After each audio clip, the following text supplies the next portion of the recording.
What's good, y'all? Welcome to my review for day 2 of Wrestle Kingdom 14. Overall, not as good as the first day, I won't lie, but it was still an awesome show with some really great matches. The main event was also really good as well. But yeah, man, we'll go through the matches and I'll tell you guys what I thought. So first up, we had Liger's last match. I don't care. I didn't watch it. Next! So next up, we had the IWGP Junior Heavyweight Tag Title match between El Fantasmos,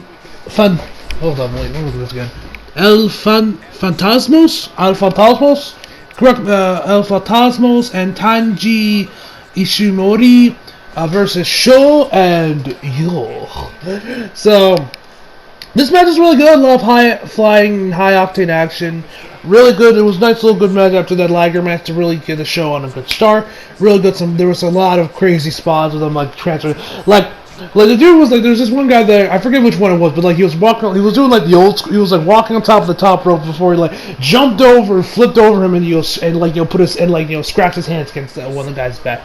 It looked really cool. There were some other great spots throughout the match as well that were also really good. Sho and Yo won this match, become the new tag champions. So there you go. Next up, we had the UK match, which was for the British Heavyweight Championship between Zack Sabre Jr. and Sananda. I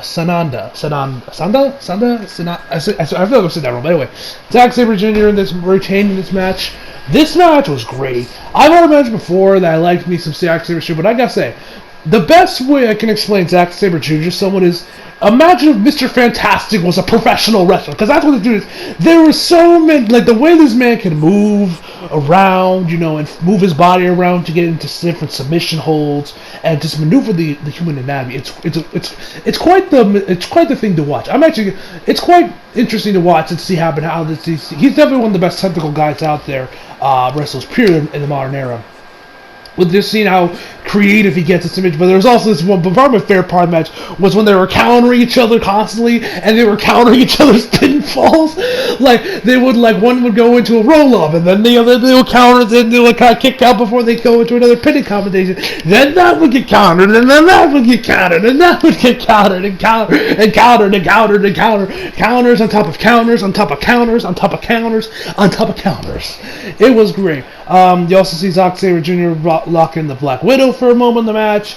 There were some other cool moments in the match, and the match overall was just great to watch, man. I really dug this match. Really dug this match.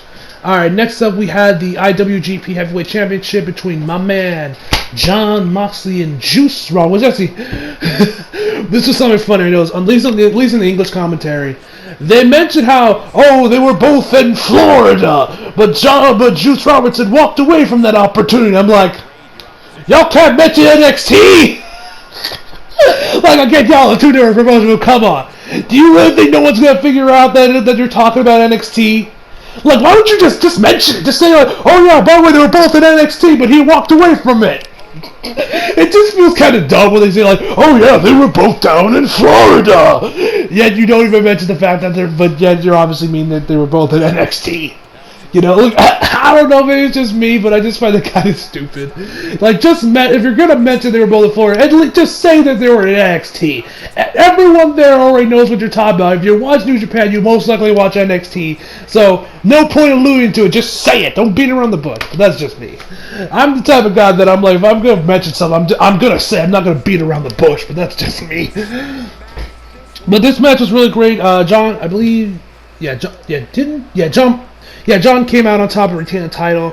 A lot of crazy stuff in this match. Like, there was this, I don't think Red Shoes was the ref for this match. I don't think he was, but like, there was this one moment where the ref is telling John Mox to cool down. He's like, yes, and he legit puts his hands together and bows to him. I thought that was pretty funny.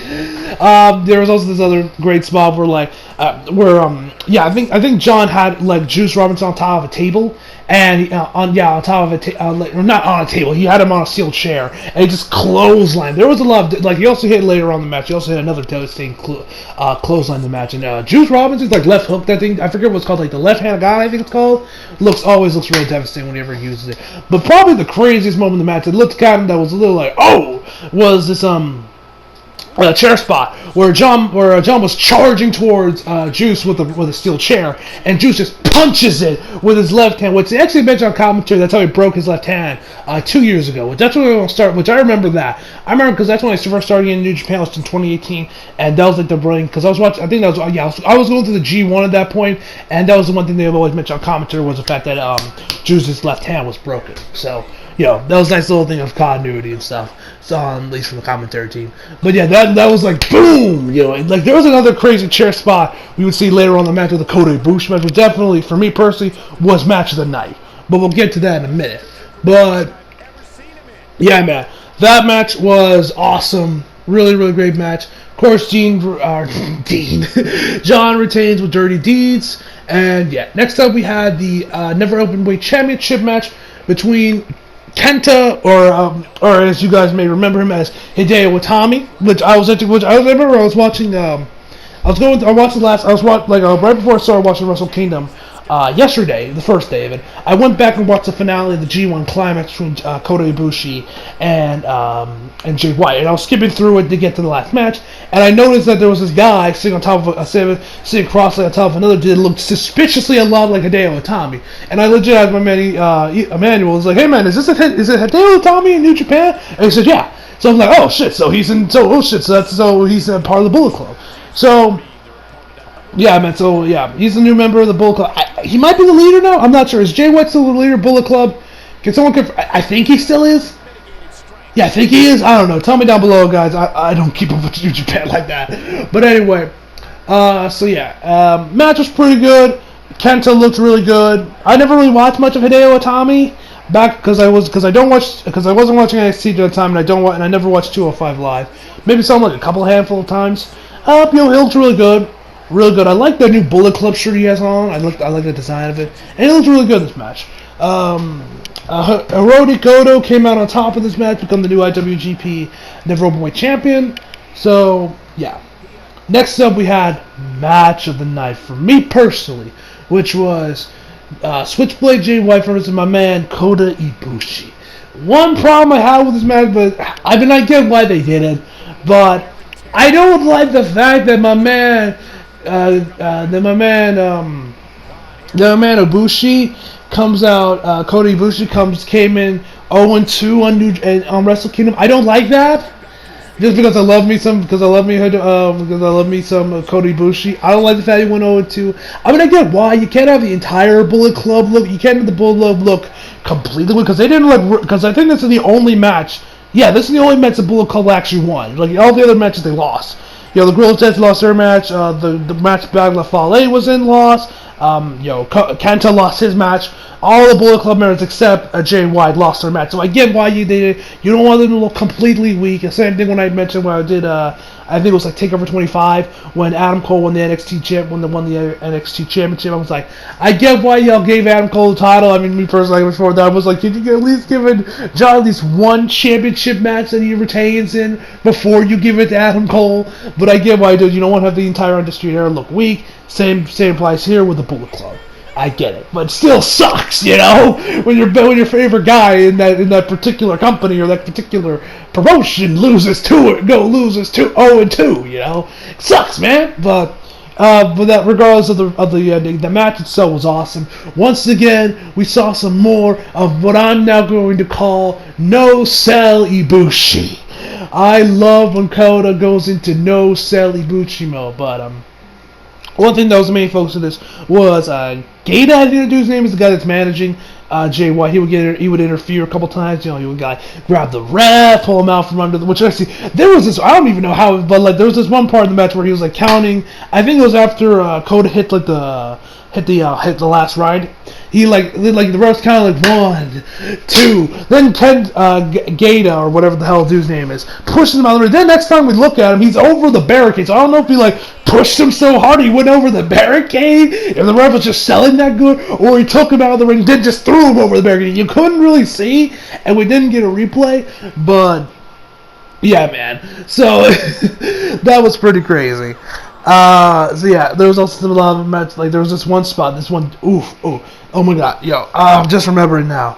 There was one really bad looking spot around the, like, I think that's like around the beginning match where Jay White throws, where Coda goes over the top rope, and he like does that thing where he like puts his, like, bounces his head against the ropes. And from there, he pushes him off there, and the dude legit lands. I don't know what he landed on. I don't know if it was neck first or head first, but he lands right into the barricade, and it looked nasty, man. I'm like, Coda, stop with the head bumps. You're gonna kill yourself one of these days, man. Stop it, please.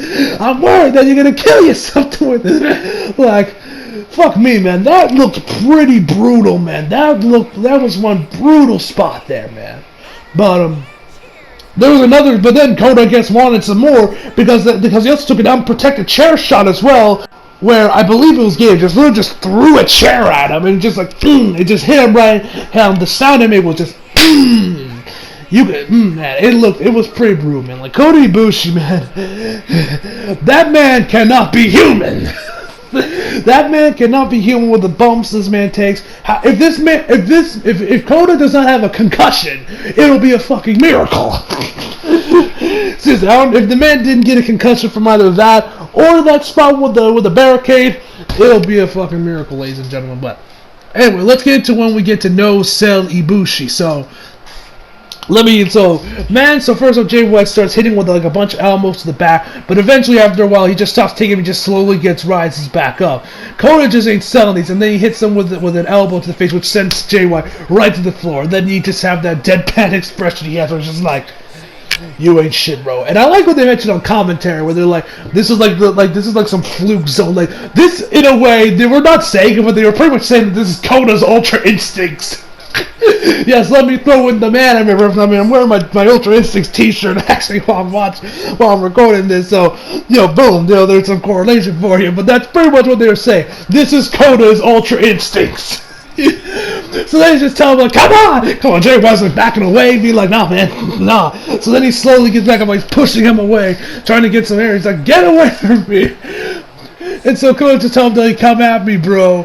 And so then he hits him with an elbow, but then Kota hits him with a devastating elbow right to the face, and sends Jay White right to the floor, man. It looked nasty. And then I love Kota's expressions, man. He just like, whatever, man. Like, man, just don't give a fuck.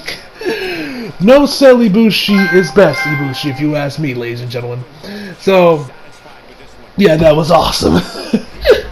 Absolutely love that, man. That was definitely the best part, man. Now, would I say this is better than the match at the G1 Climax?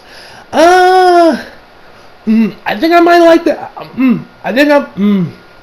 Maybe. I think I might like I think I might have liked this. I think I might have liked that match a little bit more, but both these matches were awesome. So yeah, that was definitely, for me personally, was definitely match of the night. So next up, we had Hiroshi Tanahashi versus Chris Jericho, and if Hiroshi won, he would get an AEW Championship match. Chris came out in this match, of course he did. We have a Revolution coming up next month, so of course, why would Chris lose here when he's undefeated in singles competition? He's going up against Jon Moxley. Well, it hasn't been confirmed, but we all know it's the direction they're going to go in there for that pay-per-view. Excuse me. So, overall, this match was really, really good. Chris Jericho looked great. There was a lot of... one thing I noticed, though, is that for his entrance music, Judas wasn't playing. Now, they did say at the top of it that the music was changed due to music rights, which is strange because, if I remember correctly, every other time I've seen Chris in New Japan, they played Judas, but they didn't... unless he was, like, using some completely different music this time, for this match, which he could have been. I don't know if he was. I don't know if he wasn't. You guys can tell me down below if he did or not. But yeah, I mean, the new music they actually had playing was really, really good and nice. It was a bit of a bang, if you ask me. But I don't know. It was weird not hearing Fozzy in the background. But hey, anyway.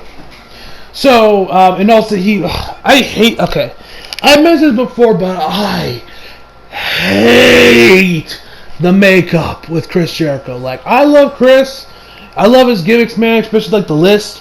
But I hate the gimmick where he has that stupid makeup on, when he was in New Japan, man. And he brought it back here for this one, which makes sense. But I personally hate the makeup, man. It looks so stupid, if you ask me. It looks so dumb. It looks so it looks so. It doesn't need to be there, man. I don't like the makeup, man. It just looks dumb to me. I don't like it, but yeah, man. So a lot of crazy. A lot of the match was with the Walls of Jericho, which for some reason on commentary they were calling it the Lion Tamer. When the Lion Tamer is when Chris Jericho has his knee on top of your face. So I don't know why they were calling the Walls of Jericho the Lion Tamer, unless they just can't call it the Walls of Jericho anymore. I don't know why they were not calling it the Walls of Jericho, but that's just me. But whatever the case may be, yeah. So Chris. A lot of the match was that was like the big main focus of the match was the Walls of Jericho and the effects it had. Of course, the ref got involved in the match. He got out, which then Chris just starts whacking at him with his belt. There was also another spot where Chris does like a DDT on top of the American announce table, which that pretty much let the commentary, at least in the English one, down for a bit. Which I won't lie, man, when the commentators aren't speaking for a while, man, you realize how important commentary is in a wrestling match. Because if it's just dead silence, the match gets kind of boring, and you're just like, where's the commentary? Can we hear something around here, man? But yeah, they eventually came back, which is, that was something I noticed. One thing I also didn't like was when Chris was moving everything out of the way from the table. One of the English commentators said, come on, Chris. And Chris told him, shut your face, fat ass. You gotta love Chris Jericho. And he also called him Baka Tanahashi. What was it called? Baka Hashi or Baka Hashi? I think it was one of those names, but yeah, he would put Baka in front of his name, which I thought that's such a Chris Jericho thing to do, man. But yeah, great match. Hiroshi sent typing out with the Walls of Jericho, and Chris keeps his title match. He doesn't get the title match. One thing I actually my man Eli hit me up on Instagram. Showed me this video. I'm assuming in the post match after interview, where Chris said that that it's definitely in everyone's best interest if AEW does work together with New Japan, and that it would just be beneficial for both parties and just the overall world professional wrestling, which I completely agree with. I do hope that New Japan and AEW come together with some sort of deal, man. And if it does, Wrestle Twitter will explode, man. And I'm definitely looking forward to that, because for no other reason, just so we can see more of Kenny Omega and Kota Ibushi. Love those two. More of the Golden Lovers. But yeah, man. Great match. So let's move on to the main event, which was Kazuchika Okada versus Tetsuya Naito for both the IWGP World Heavyweight Heavyweight and Intercontinental Championships. Now, usually with these winner takes all championship matches, they usually end in fuck finishes most of the time. So that's what I expected this match to happen, but it doesn't. Tetsuya Naito won this match. This match was great. Took me now, because I'm not really involved with New Japan like that. I'm not really invested in either of these guys, so it took me a bit of time to really get involved in the match. But once around that midpoint, I got really started invested. There were so many times where you're like, oh shit, is Okada going to win? Oh shit, is Tetsuya Naito going to win? There was this one part where Kazuchika Okada drops Naito knee first on the announce table. I believe it was the Japanese announce table, and then you had the count where he was in the rest count 1, 2, keeps going on forward, and he gets to the 10s, and then Naito strolls again, but then he falls down around 17, and then they go the 18, 19, and then you're like, oh shit, is it gonna be a count now? But then Naito, just in the nick of time, barely gets back into the ring. It was really cool. And that was the main story of the match, was Naito's knee. That was the one thing, Okada was constantly focusing on that, entering that knee, weakening his knee, and that was the main focus of the match for the latter half. That's when I really started to get invested in the match. So from there, they had your near falls, lots of near falls, counters into finishers, Okada also did that rotating tombstone he did also against Kota Ibushi, which also, one thing I gotta mention, I didn't mention this last time, but my god, Kazuchika Okada's entrances, man, They're selling. These rival John Cena's entrances at WrestleMania. Like, you know, back in the day, John would always go all out on those entrances, like he did WrestleMania 23, 22, 25, 20, was it 27? I think also went really crazy on too. I don't know. It was like there was another entrance he did where he just went all out, but those were like some of the bigger ones where he just went all out with those entrances, man. So, yeah, like those are something else. And also, can we all think about like why can't WWE intros from pay-per-views be as cool as New Japan? Like you got this guy on commentary be like, "That's the Naito, welcome to the Wrestle Kingdom 4." Like the man has so much energy. It's so anime, you know. I love it. Why can't WWE be this cool? But that's just me. So anyway. So after we have near falls and fish, one thing I gotta say I really love about this match. This also goes back to commentary, which commentary for New Japan's really good. Was not Kota. Tetsuya went up to the top rope to do. I think it was like a shooting star press, I believe. And the dude on commentary is begging him like, "No, don't do it! Remember 2 years ago?" Because they brought up a couple times in commentary that if I remember correctly, they had like if I remember what he said correctly, they had a match like about 2 years ago where Okada won that match and he lost because he did a shooting star press and I guess missed. So, the dude on commentary is like begging and pleading with him, like, don't do it. And then, he goes and lands it, kicks out from Okada kicks out, Okay, love other stuff. Tetsuya finally hits his finisher after like 2 or 3 extra times. Finally wins the match. Then Kenta, he has a little celebration. Then Kenta comes in there and just ruins everything because of course he does. It's a Bullet Club. So yeah, man, and that's where New Japan Wrestle Kingdom 14 ends. Overall, really awesome show. Definitely great show overall. Nice little. I love me some New Japan, man. And yeah. So overall, I'm gonna give day 2 of New Japan of Wrestle Kingdom 14 a 9 out of 10. So my overall rating, if you want me to give you guys one overall rating of the show itself of both days, overall I would give Wrestle Kingdom 14 a 9 out of 10. Great show, guys. If you guys haven't checked it out, definitely go check it out. If you guys like anime, you guys are tired of WWE, you want to see what Japanese wrestling is all about, definitely go watch this show. So yeah, man, hope y'all enjoyed the video. Leave a like if you did. Subscribe for new. Follow me on Instagram, Twitter, flag at least in the description box below. And as always, come back for more. See you guys next time. She's